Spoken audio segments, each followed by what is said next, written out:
नमस्कार। मैं हूं Prem Kumar. Cup of news में आपका स्वागत है। आज देश चर्चा में मशगूल है।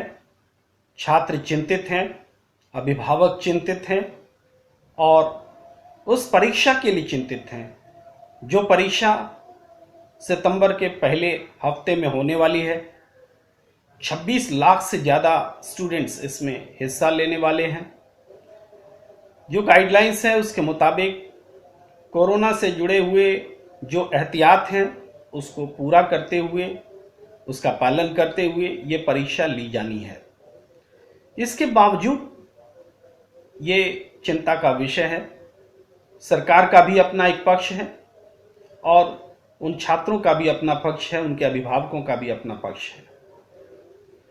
लेकिन ये चिंता पहले से है, कुछ दिनों से चल रही है और किसी मुकाम तक नहीं पहुंची है। सुप्रीम कोर्ट में भी लोग गए थे और मगर ये प्रश्न बना हुआ है। ये प्रश्न क्यों बना हुआ है, इसको अगर हम देखें तो इसका कारण है कोरोना से जुड़े हुए जो ताज़ा तरीन अपडेट्स हमें मिल रहे हैं वो खौफनाक हैं। वो हम में डर पैदा करते हैं कि क्या इस कोरोना के समय में हमें अपने बच्चों को घर से बाहर निकलने देना चाहिए कि नहीं देना चाहिए। ये बड़ी चिंता है और ये चिंता इसलिए लगातार बढ़ती जा रही है। इसको एड्रेस करने वाला कोई जो जिम्मेदार संस्था है, सरकार है, मंत्रालय है, वो सामने नहीं आ रहे। मैं कुछ एक बताता हूं, कुछ एक बातें। जैसे कांग्रेस सांसद हरिकृष्णन वसंत कुमार का कोरोना की वजह से मौत। संसद सत्र शुरू होने से के पहले 72 घंटे पहले, जब से संसद सत्र शुरू होगा, तब हर एक सांसद को कोविड-19 का टेस्ट कराना होगा। ये स्पीकर का निर्देश आ चुका है। 1 लाख से ज्यादा कोरोना से पीड़ित होने वाला 10वां राज्य बन गया है असम। यानी 10 राज्य हो चुके हैं जहां 1 लाख से ज्यादा कोरोना के संक्रमित हैं और 10,000 से ज्यादा अगर देखें तो 7 राज्य और जोड़ लीजिए, यानी 17 राज्य इस रूप में पीड़ित हैं। ये संख्या, ये आंकड़ा हमें डराता है। हमें डराता है जब हम सोचते कि एक साथ 26 लाख लोग जब देश में घर से निकलेंगे, अपने स्कूल में जाएंगे, तो वो कैसे एहतियात का पालन करेंगे। जब हम ये देखते हैं कि पंजाब के मुख्यमंत्री खुद को क्वारंटीन कर लेते हैं क्योंकि उनके 2 विधायक जो हैं कोरोना पॉजिटिव पाए गए हैं, कोविड पॉजिटिव पाए गए हैं। जब हम ये देखते हैं कि दुबई खेलने गई आईपीएल की टीम में 12-12, 13-13 लोग कोरोना पॉजिटिव हैं, तो हमारी चिंता बढ़ जाती है। बहुत स्वाभाविक है। मैं इस प्रश्न को इसी रूप में ले रहा हूं। ऐसी कोई बात नहीं है कि जो तर्क दिए जाए कि अगर परीक्षा नहीं होती है तो स्टूडेंट्स का समय बर्बाद हो जाएगा। बिल्कुल, स्टूडेंट्स का वक्त बर्बाद होगा, साल बर्बाद होगा, लेकिन उस साल को बचाने के लिए सरकार के पास समय हैं, रहेंगे, बचा सकते हैं। ऐसा नहीं है कि वो परीक्षा लेने का एकमात्र यही तरीका है। ये तो परीक्षा सिस्टम हमारे देश में हम लोगों ने बना रखा है, उसको बचाए रखने का हम प्रयास कर रहे हैं। हमने कोविड-19 में बहुत सारी नई चीजें सीखी हैं। क्या हम परीक्षा लेना कोविड-19 के हिसाब से इजाद नहीं कर सकते नया तरीका? जरूरी है कि अपने बच्चों की जान को जोखिम में ही हम डालें? यह महत्वपूर्ण सवाल है। यह किसी के पक्ष में इधर या उधर खड़ा होने का सवाल नहीं है। हम चिंता को एड्रेस करना चाहते हैं। हम चिंता को दूर करने के लिए जिम्मेदार स्टेप्स की एक्सपेक्टेशन रखते हैं। हम ये चाहते हैं कि जिस तरीके से देश की संसद ने अपने सांसदों की जान की सुरक्षा की परवाह की और कहा कि संसद सत्र शुरू होने से पहले 72 घंटे के भीतर कोरोना का टेस्ट कराना होगा, तो ये चिंता हम अपने बच्चों के लिए क्यों नहीं रखते, जो कोविड-19 के माहौल में, के खौफ में एग्जाम देने के लिए जा रहे हैं? ये बड़ा प्रश्न है। क्या सांसदों की जान बेशकीमती है तो छात्रों की कीमती नहीं है? छात्रों की जान अनमोल है, इसकी कीमत हम या आप आज लगा नहीं सकते। वो हमारे भविष्य हैं, आने वाले समय में वही नीतियां तय करेंगे, और जब वो इस वक्त को याद करेंगे तो अपने इतिहास पर शर्म महसूस करेंगे कि उनकी जान को हमने जोखिम में डाल दिया था। कहा था एग्जाम देने जाओ। एग्जाम बड़ा या जिंदगी, ये बड़ा सवाल है, और जिंदगी को बचाना समाज की जिम्मेदारी है, देश की जिम्मेदारी है, सरकार की जिम्मेदारी है। मैं एक आंकड़ा रखता हूं कि इस देश में पार्लियामेंट, जो संसद भवन है, उसका एरिया कितना है? 2,61,360 वर्ग फीट, स्क्वायर फीट। और दोनों सदन में संख्या कितनी है सांसदों की? 788, 788, 245 राज्यसभा में और 543 लोकसभा में, जोड़ लीजिए 788 होते हैं। तो इन 788 को आप 2,61,360 स्क्वायर फीट में भाग दे दीजिए, तो रिजल्ट आता है 331.675। तो ये जो 332 स्क्वायर फीट का जो लगभग एरिया पड़ा, वो एक सांसद पर पड़ा, एक सांसद पर। और इस 331 को अगर आपको समझ में नहीं आता है या समझने में दिक्कत होती है, थोड़ा मैं व्यवहारिक रूप से बोलूं, 20/16, 20/12 स्क्वायर फीट, समझते हैं ना? 20 मान लीजिए लंबाई, 16 चौड़ाई, 20 फीट और 16 फीट या चौड़ाई लंबाई। 20/16 स्क्वायर फीट का जो कमरा होगा 320 स्क्वायर फीट का, उससे ये थोड़ा सा बड़ा हुआ। तो इतने बराबर कमरे में स्टूडेंट्स कितने बैठेंगे? आइडियली जो है वो 24, लेकिन कहा गया है कि नहीं 24 नहीं बैठाएंगे, हम 12 बैठाएंगे।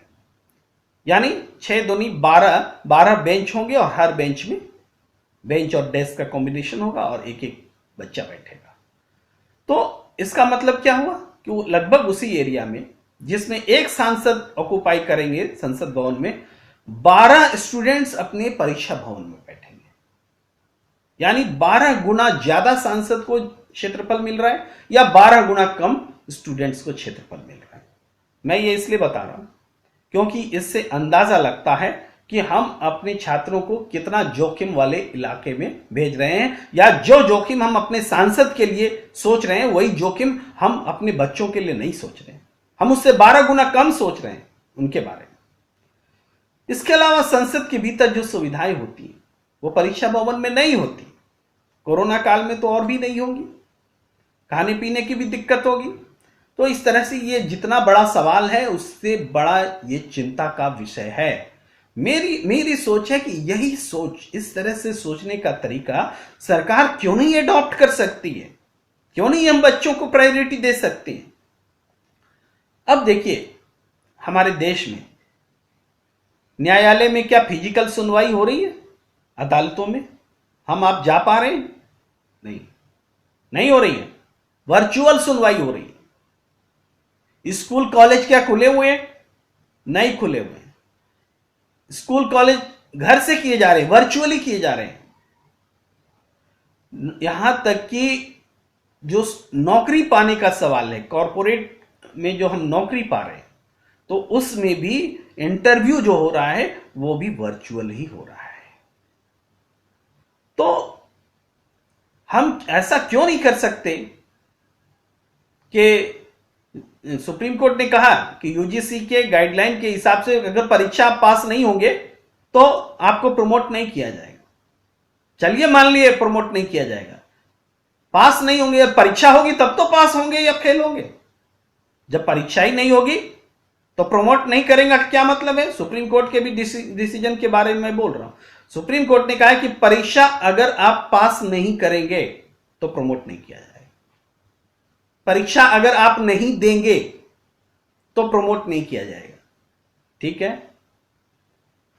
स्टूडेंट्स कहां बोल रहे हैं कि हम परीक्षा नहीं देंगे?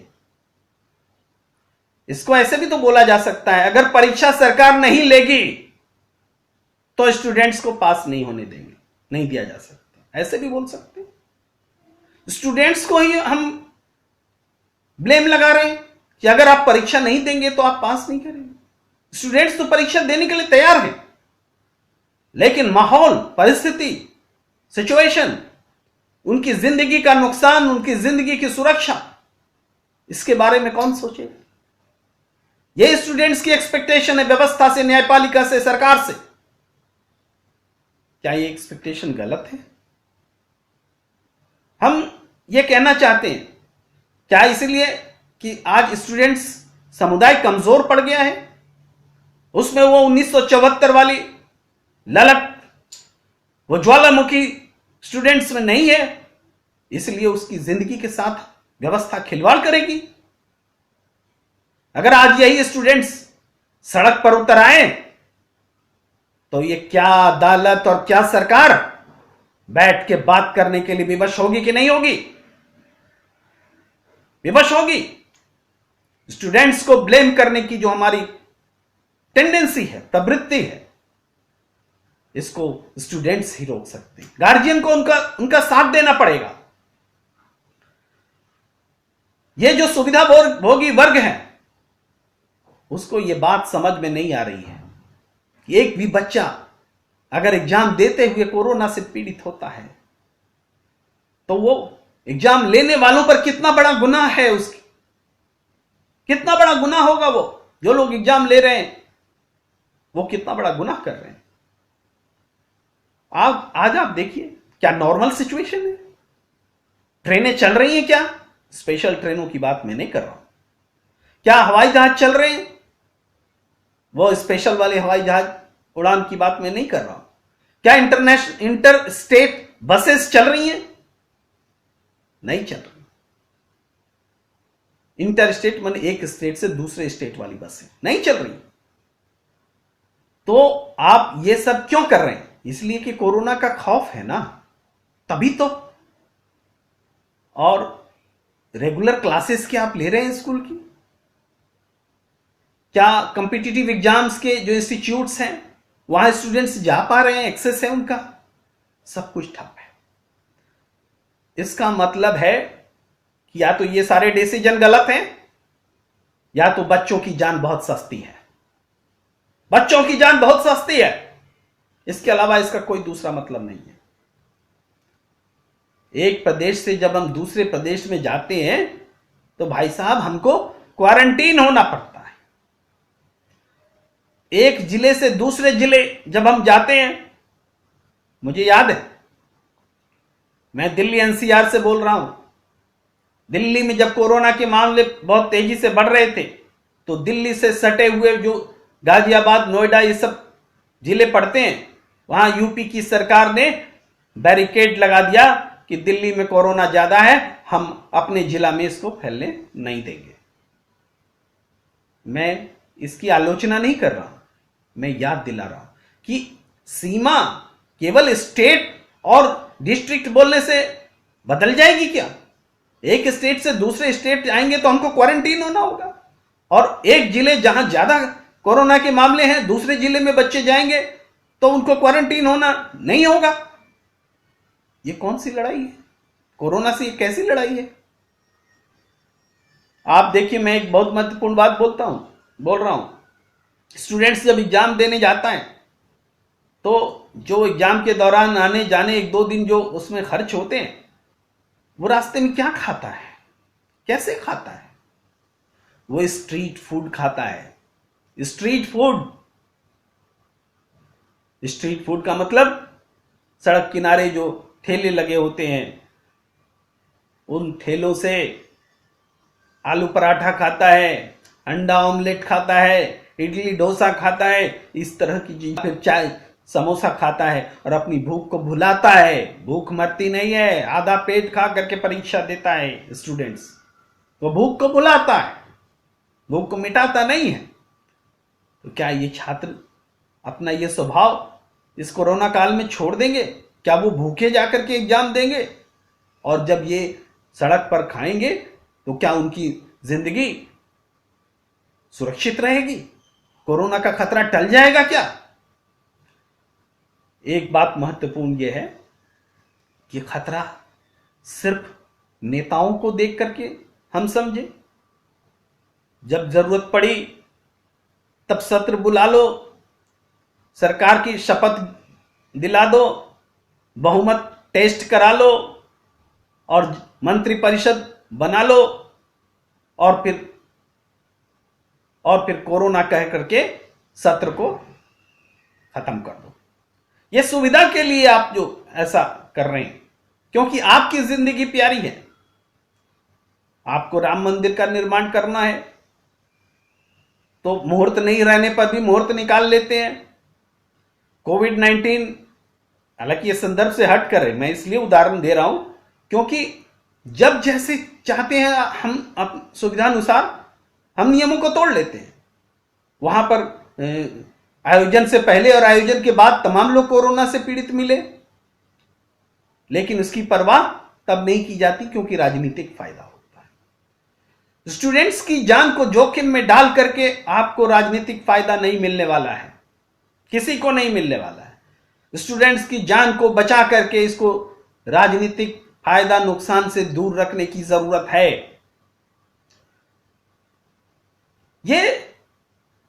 ये हम कैसे दौर से गुजर रहे हैं। आज तो सितंबर का पहला सप्ताह शुरू होने वाला है, तो हम एग्जाम देने के लिए छात्रों को विवश कर रहे हैं, मजबूर कर रहे हैं। वो एग्जाम की तैयारी भी कर रहा है और अपनी जान की फिक्र भी कर रहा है। क्या हम वर्चुअल एग्जाम नहीं ले सकते? वर्चुअल एग्जाम असंभव बात नहीं है। क्लासेस के तो एग्जाम सारे वर्चुअल चल रहे हैं।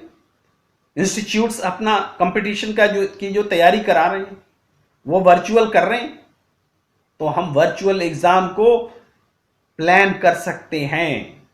वर्चुअल कॉम्पिटिटिव एग्जाम भी प्लान किए जा सकते हैं। सारे एग्जाम में चोरी होने की संभावना हो, नकल होने की संभावना हो, ऐसा नहीं है। और इस आशंका को रोकते हुए भी हम पैटर्न डेवलप कर सकते हैं कि प्रतियोगिता परीक्षा इस किस्म से ली जा सके। और अव्वल इस विषय पर बाद में बात करूंगा कि नौकरी कम नौकरी मांगने वाले लोग ज्यादा, या कोर्सेज के लिए एडमिशन में सीटें कम और सीटें दाखिला लेने के लिए ज्यादा। यह स्थिति क्या स्टूडेंट्स का दोष है? विदेशों में देख लीजिए, कोई एडमिशन के लिए इस तरह से दाखिले का एग्जाम नहीं होता, कोई एडमिशन एग्जाम नहीं होता। क्यों? क्योंकि वहां सीट्स ज्यादा और स्टूडेंट्स कम होते हैं। अगर हम अपनी कैपेसिटी का विस्तार करें, क्या जरूरत है इस किस्म से 26 लाख लोगों का टेस्ट लेने की? क्या जरूरत है? यह सवाल मैंने कहा मैं बात के लिए रखता हूं, लेकिन मैं छेड़ के जा रहा हूं इस सवाल को। इस सवाल पर विस्तार से मैं चर्चा करने एक अलग समय पर मैं बैठूंगा, लेकिन फिलहाल हमें यह बात कहते हुए कि स्टूडेंट्स की जान की कीमत समझिए। वह एक सांसद से कीमती है, बेशकीमती है एक स्टूडेंट की जान, एक नेता से कीमती है एक स्टूडेंट की जान। और सरकार को जवाब देना पड़ेगा अगर एक भी स्टूडेंट्स की कोरोना की वजह से परीक्षा देते हुए मौत होती है या वो संक्रमित होता है। ईश्वर न करे ऐसा हो, ईश्वर न करे ऐसा हो। मैं तो ये कामना करता हूं कि सद्बुद्धि आए सरकार को। हम अपने स्टूडेंट्स को इस तरीके से जोखिम में नहीं फेंक सकते। इतना कहते हुए मुझे दीजिए इजाजत। नमस्कार।